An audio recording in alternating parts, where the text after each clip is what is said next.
Mesdames et messieurs, bonsoir, bienvenue à votre journal d'information hebdomadaire sur Ségou Média. Cette semaine, nous avons les activités en titre comme conférence de la Ligue régionale de football à Ségou, remise des insignes et attestations aux chefs de village, quartier et fraction à Ségou, également célébration de la journée de la femme africaine, édition 2022 à Beba.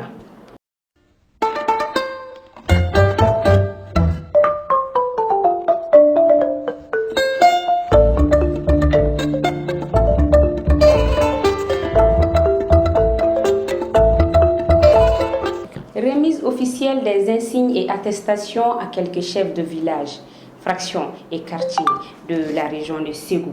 Il était question de mettre l'accent sur l'importance de ces autorités coutumières-là dans la gestion de ce beau pays qu'est le Mali. C'était le 16 août 2022 à Ségou. C'était le 16 août 2022 dans la salle de conférence du gouvernorat de Ségou que s'est tenue la remise des insignes et des attestations à quelques chefs de quartiers, villages et fractions de la région de Ségou. En tant que responsable de collectivité territoriale, je me réjouis de voir se tenir dans ma commune cette activité qui participe de la valorisation des autorités coutumières dans l'exercice de leurs fonctions, combien noble et indispensable à la refondation et à la stabilité de notre pays. Il s'agit désormais de valoriser le poste qu'occupent les chefs de quartier, de village et de fractions au Mali. Monsieur le gouverneur de la région de Ségou, distingués invités, mesdames et messieurs, c'est le lieu pour moi de féliciter le président de la transition, le colonel Assimi Goïta, pour la concrétisation de cette doléance de plusieurs années. Présidé par le gouverneur de la région de Ségou, contrôleur général de police Alassane Traoré, l'objectif c'était de montrer l'importance et le rôle des chefs des quartiers et villages et fractions dans la gestion du Mali. Ils étaient 15 chefs de quartiers, villages et fractions, communes de Pelengana, Seboukou et Ségou, pour recevoir les certificats et les insignes par le gouverneur de la région, M. Alassane Traoré. C'est dans le cadre de la valorisation du statut des chefs de village, fractions et quartiers qu'est intervenue l'adoption de l'arrêté numéro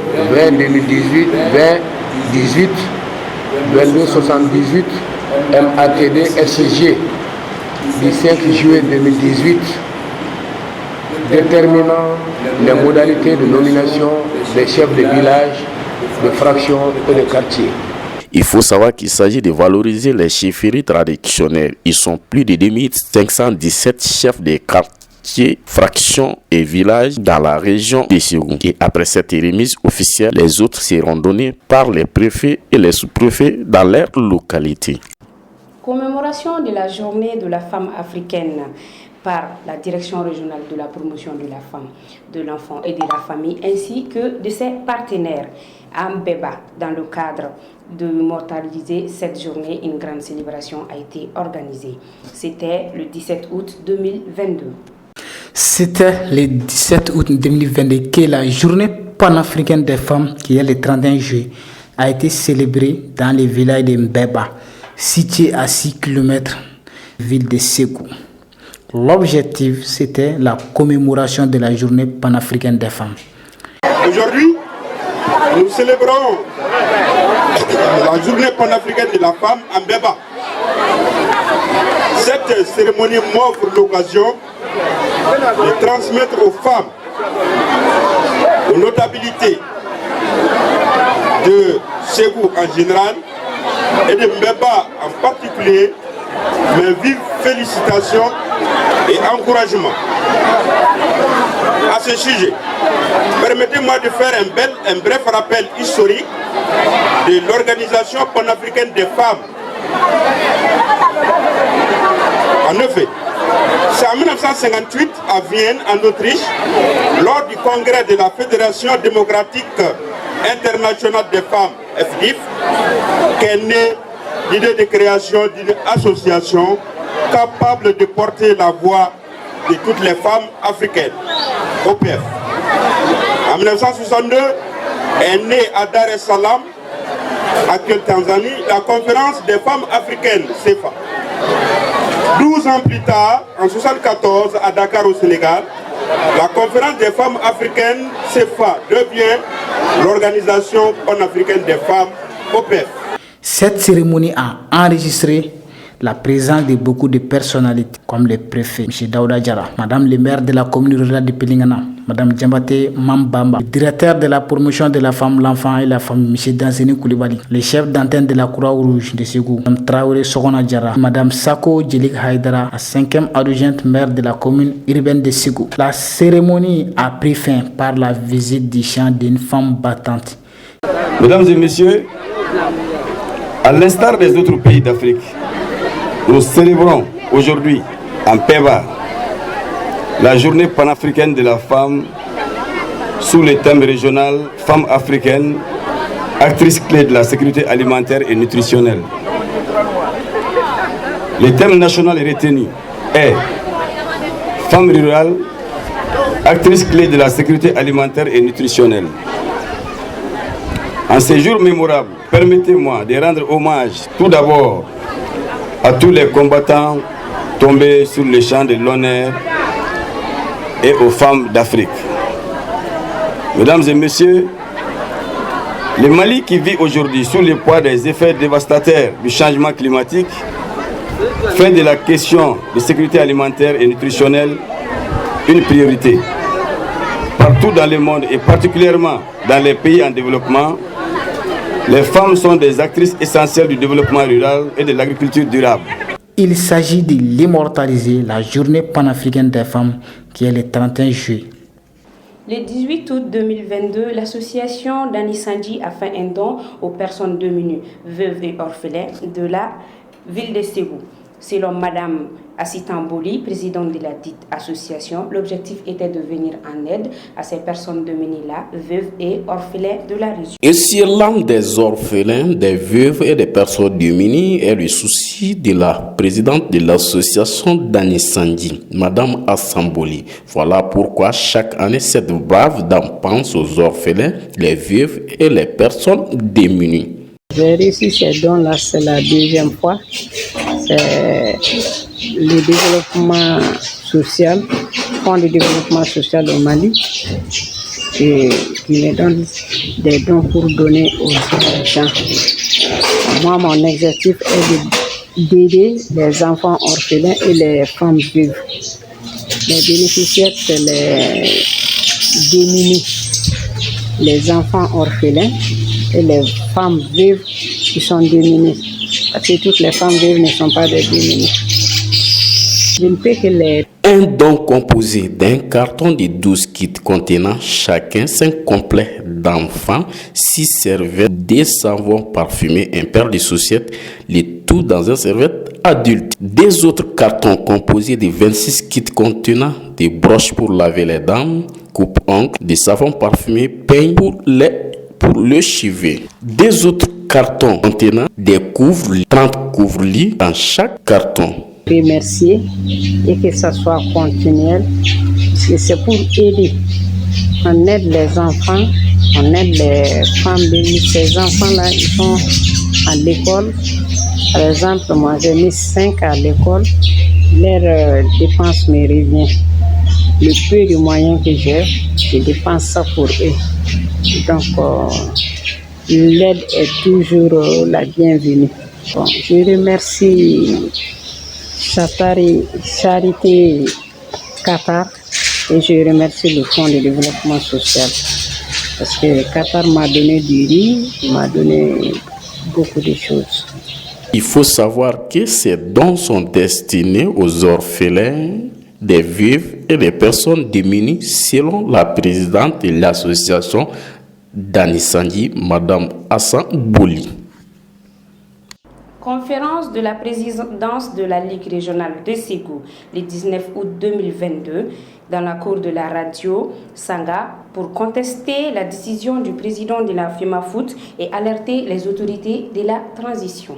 Si changer Mamadou Sow est le souci majeur du président exécutif de la Fédération malienne de football, les Ségoviens disent le contraire. Voilà pourquoi hier, le 19 août, après la prière de vendredi, tous les leaders du football et les adeptes du ballon rond se sont donné rendez-vous dans la cour de la radio Sanga pour aller renouveler leur confiance et soutien aux colonnes vertébrales du football ségovien. L'objectif, il s'agit d'alerter et envoyer un message fort aux autorités de la transition et la présidence de la FEMAFOOT.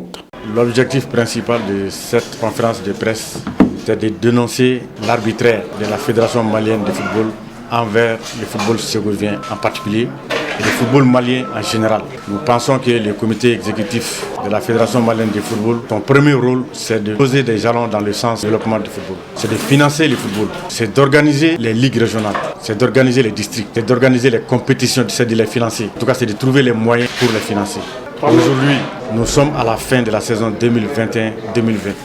La Ligue régionale de football de Ségou a joué toutes les compétitions, à commencer par la Coupe du Mali, que la fédération elle-même se tape la poitrine pour dire que c'est sa compétition à elle seule. Nous l'avons joué la phase régionale jusqu'à la fin, sans un centime de contribution du bureau fédéral. Une représentation des marques, il s'agit des acteurs du football, la jeunesse, les journalistes et quelques leaders de la société civile. Il s'agit aussi des différents présidents des districts de football dans la région, y compris le président de la Ligue régionale de Kaï, de Nyoro, les représentants de Koulikoro, de Kidal et beaucoup d'autres localités.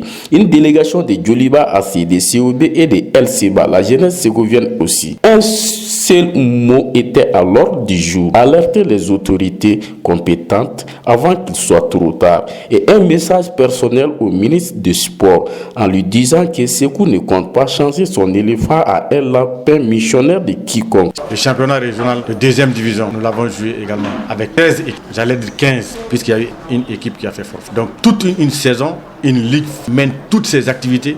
La maison mère du bureau fédéral n'est pas à mesure d'injecter un franc, un centime dans ces compétitions. Elle attend maintenant les jours des élections pour essayer de venir imposer des gens qui n'ont joué aucun rôle, non seulement dans la saison, mais durant tous les mandats. Nous disons que c'est inacceptable. Nous avons mis en place un bureau qui a été élu. Tous les documents y afférents sont là, les PV de l'Assemblée générale. Les constats d'ici, nous allons saisir nos autorités avec ces documents-là.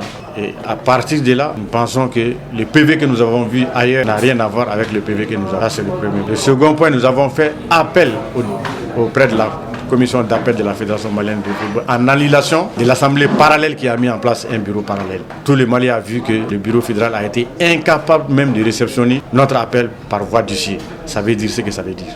Selon le président de la Ligue régionale de football, M. Mamadou Sow, d'autres mesures vont poursuivre, mais pour l'instant, on attend les réactions des autorités compétentes. Un atelier d'information dans le cadre de la réalisation des activités du programme Jeunesse et Stabilisation s'est tenu le 20 août 2022 à Bagadadji au siège de la dite association en vue de réunir les leaders de la société civile pour préparer une plus grande rencontre d'information les jours à venir dans le cadre de leurs activités. C'était le 20 août 2022 que s'est tenu un atelier d'information dans le cadre de la réalisation des activités du programme Jeunesse et Stabilisé au siège de l'ONG Grades Mali à Sékou Bagadadji. L'objectif de cet atelier, c'est de réunir les acteurs de la société civile pour une grande rencontre d'information sur la stabilité du Mali. Bon, l'association même a été créée en 2004 à Ségou ici, donc par nos mamans. Donc nous sommes les relèves. Donc l'association même est basée sur les femmes qui faisaient des excisions, donc d'arrêter, parce que l'excision même ça a des conséquences au présent et après quoi. Parce que chez certains ça peut amener la reproduction. C'est pour enfanter, ça peut causer beaucoup de problèmes. Donc certains problèmes sont immédiats et d'autres problèmes sont après quoi. Plusieurs personnes ont répondu présent à cette première convocation de l'association des exciseuses de Ségou, AES. Il s'agit de prendre conscience pour sauver le pays du gouffre. Nous sommes ce soir à Bagadadi dans le cadre d'une rencontre initiée et organisée par l'association des ex-exisseuses de Ségou. Et dans le cadre du programme de stabilisation, du programme Jeunesse et Stabilisation, qui est un programme qui est depuis un moment dans notre région pour mener des activités de promotion de la paix et de la cohésion sociale. Nous avons été appelés par cette association pour tenir, en prélude à une grande rencontre communautaire, les premières réunions dont les conclusions vont contribuer à alimenter la grande réunion sur la paix et la cohésion sociale. Donc, en tant qu'autorité locale, je suis très comblé de cette initiative de l'association. Il faut savoir que cet atelier rentre dans le cadre de la réalisation des activités du programme de la jeunesse et stabilité au Mali. Mesdames et messieurs, merci d'avoir suivi ce journal d'information sur Ségou Média. Nous vous disons au revoir à la semaine prochaine.